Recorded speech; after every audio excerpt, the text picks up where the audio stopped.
Vous avez sans doute déjà entendu parler de routes hantées, de ces légendes urbaines qui donnent des frissons dans le dos. Mais l'histoire que je vais vous raconter aujourd'hui est différente.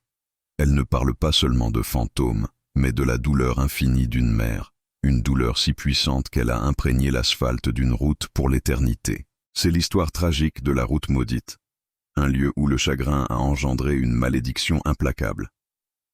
Attachez vos ceintures, car nous allons emprunter un chemin dont beaucoup ne reviennent jamais. Imaginez une petite route de campagne, isolée, serpentant à travers des champs silencieux. C'est là que tout a commencé, il y a de nombreuses années. Une mère vivait non loin de là avec son unique enfant, un jeune garçon. Un jour, le petit tomba gravement malade. Sa fièvre montait en flèche, son souffle devenait court. Paniquée, la mère savait qu'elle devait l'emmener à l'hôpital le plus proche, à plusieurs kilomètres de là. Sans voiture, son seul espoir était de rejoindre la route principale et de faire signe aux automobilistes. Elle prit son fils fiévreux dans ses bras et se précipita vers la route. Le cœur battant, elle se posta sur le bas-côté, tendant le bras à chaque phare qui approchait. Une voiture passa, puis une autre, et encore une autre. Elle suppliait, elle criait, les larmes coulant sur ses joues, montrant son enfant qui se consumait dans ses bras. Mais personne ne s'arrêta. Les conducteurs, peut-être pressés, méfiants ou simplement indifférents, continuèrent leur chemin, la laissant seule dans son désespoir grandissant. Le temps passait, et chaque minute qui s'écoulait était une minute de trop. Le corps de son fils devenait de plus en plus faible contre le sien. Elle sentit son dernier souffle, un soupir à peine audible qui se perdit dans le bruit des voitures qui passaient sans un regard. Son enfant était mort. Là, sur le bord de cette route maudite, dans ses bras. Le monde s'effondra autour d'elle. Le silence de la nuit fut seulement brisé par ces sanglots déchirants, un cri de pure agonie qui sembla faire trembler la terre elle-même.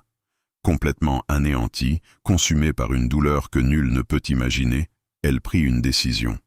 Elle ne pouvait se résoudre à laisser son fils reposer loin d'elle, ni à l'éloigner du lieu de son dernier souffle.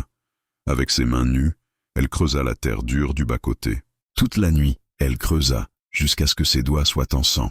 Elle y déposa délicatement le petit corps de son enfant et le recouvrit de terre, créant une petite tombe anonyme, marquée seulement par la force de son amour et de sa peine. C'est alors que, debout devant cette modeste sépulture, le visage ravagé par les larmes, elle a prononcé la malédiction. Tournée vers la route qui avait ignoré ses appels à l'aide, elle a laissé éclater sa rage et son chagrin.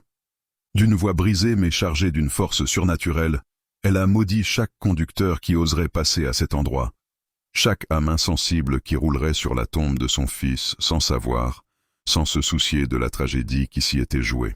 Sa malédiction était simple et terrible, que chaque véhicule qui profanerait ce lieu sacré connaisse un destin aussi tragique que celui de son enfant. Peu de temps après, les rumeurs ont commencé à circuler. Un accident inexplicable par ici, une sortie de route mortelle par là, toujours au même endroit. Un virage anodin, une ligne droite sans danger apparent, qui se transformait soudain en piège mortel. Les voitures semblaient perdre le contrôle sans raison, déviant brusquement de leur trajectoire pour s'encastrer dans un arbre ou faire des tonneaux. Les autorités locales ont d'abord pensé à un problème de revêtement ou à une simple coïncidence macabre. Mais les accidents se sont multipliés.